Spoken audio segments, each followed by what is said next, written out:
Hey biology crew, here is Ms. Holland, and here is your lecture on water, pH, macromolecules, and enzymes.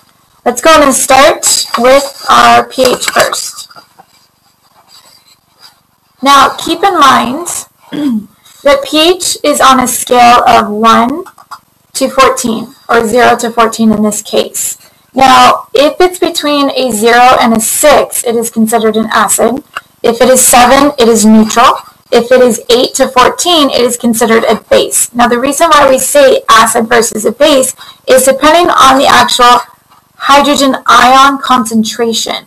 So if you are an acid, you have a very high amount of hydrogen ions. If you are a base, you have a very low amount of hydrogen ions. Now keep in mind, neutral means that water is H2O. So it's a perfect balance of 2 hydrogens to 1 oxygen. So as you go down to being an acid, we lose some of those OH ions, which is why we have more hydrogen. As we go up to a base, you increase in the OH ions. So we got rid of some of the actual hydrogen here, which lowers the hydrogen, but this is what actually creates a base. Okay, so just remember your hydrogen ion versus hydroxide ion concentration. Now if I were to ask you, for example, acid rain, again, rain or water is a normal 7, and so acid rain actually lies in between here. Okay, so that would be like a 5.6 or something. Some examples of pH include Diet Coke, lemons, stomach acid would be like an acid. Examples of a base would include baking soda, bleach, or ammonia. Now, in order to balance out an acid or a base, you want to add the other. And so if I have an acid and I want to balance it out to make it neutral, I'm going to add a base. So say I had a pH of 2, add a super high pH of a base, so say a 12, and I can then balance that out. In turn, if I have a base, I can then again add an acid, and that will create that neutral position. Now let's go ahead and talk about water. Okay, I'm going to go ahead and show you a little bit here. I'm going to break it apart a bit for you.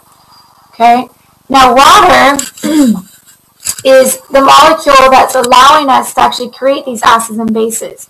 So water is actually put together by what's known as weak hydrogen bonds. You have hydrogen ions, or hydrogen atoms in this case, attaching to oxygen through their electrons. When hydrogen gives away their electrons, they become positive. When oxygen takes on the electrons, he becomes negative. And so this in turn is why water is known as polar. So it creates a very high charge of positive to negative, which is very similar to a magnet. This is also the reason why water is able to connect together, is because they attract the positive to negatives. Now water is considered the most abundant molecule in life because it exists in 3 stages. We can have water as a liquid, aka oceans and rivers. We can also have water as a solid, aka your icebergs. You can also have water as a gas, so like water vapor, water you're breathing in through the air. Now if I were to take water and actually put it together with other water, that would actually be known as cohesion. So cohesion is the molecule to molecule connection here, and that in turn creates this dome-like structure. This is when you guys put water together on a penny. Co in Latin means to join or the same, so just remember cohesion is that we're going to be joining the same things together. Adhesion, on the other hand, add means not, so we're going to put together not the same. And so when you put water in, say, a graduated cylinder that's made of glass, it creates what's known as a meniscus. And that in turn allows water to climb up the glass because it's not the same. It doesn't want to actually connect together. Alright guys, feel free to stop this video at any time to write down these notes as we go. So let's go and talk about terminology. Mono in Latin means 1, so we're going to be looking at 1 molecule. And an example that we're going to be talking about is glucose. So remember, glucose is a sugar. Poly means many, so we're going to put many of these molecules together, and that in turn is going to create, say, a carbohydrate. Now, let's talk about monomers versus polymers. So if I were to give you a list, for example, and you do need to know this for the test, okay, glucose is our 1 puzzle piece. When we put those glucose pieces together, you end up creating carbohydrates. If I were to ask you, what does the amino acids create, you would say proteins. So we put one together to create the bigger, larger macromolecule. Glycerol and fatty acids create lipids, and glycerol is actually, glycerol and fatty acids are actually known as triglycerides here.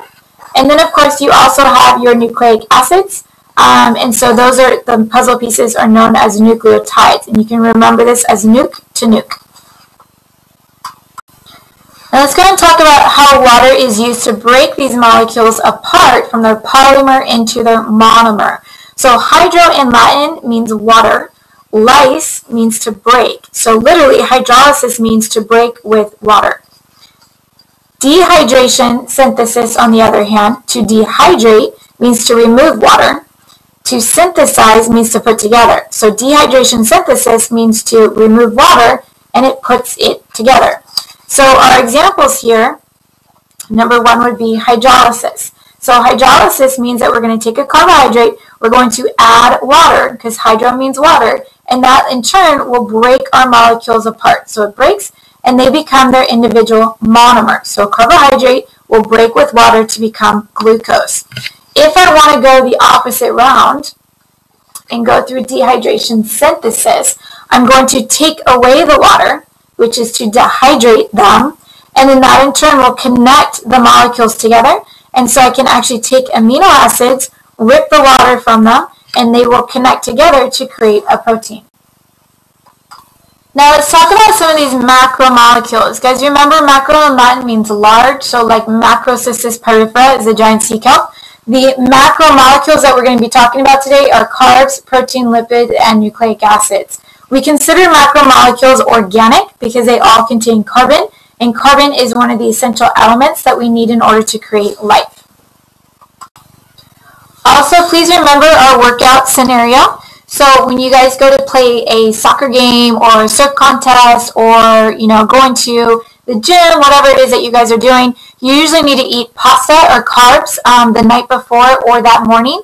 And the first 20 minutes, you will burn carbs during your workout. Once you guys burn through that 20-30 minutes, you end up starting to burn your fat, which are known as your lipids. This is where you get what's known as your second wind, which is 2 times the amount of energy as your original carbs. That'll last for about an hour or two, and then if you're not eating during that time, your body will actually start to break down your proteins, which is not good because then you start to lose muscle mass, and it can also hurt your heart because your heart is actually a very large protein.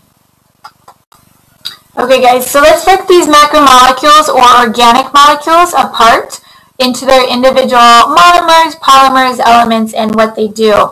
Again, I do apologize about the blurriness. My camera does not seem to be working with me. Okay, so let's talk about carbohydrates. Some examples that we know are starch, pasta, and bread.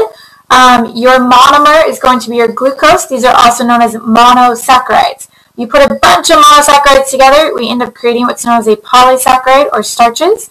Their elements are carbon, hydrogen, and oxygen, and they're always in a 1:2:1 ratio. So glucose, for example, is C6H12O6. And so again, that's a 1:2:1 ratio. The reason why you eat pasta is to give you quick energy. Now the next in line here are known as your lipids. So lipids in turn are your butters, oils, waxes, and even steroids.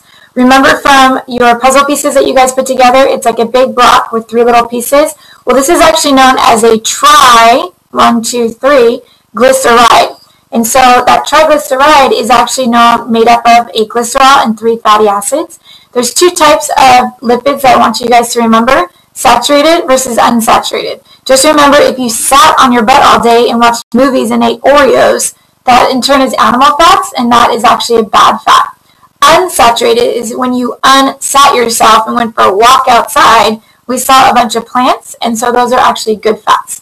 Saturated fats are also in a CHO, so we have CHO, and that will be a random number, and they provide long-term energy. This is your second wind as well as your storage. I'm going to pause the video here so you guys can write this down. Video number 2 will continue this lecture. Thank you very much for listening, guys. Hope this helps.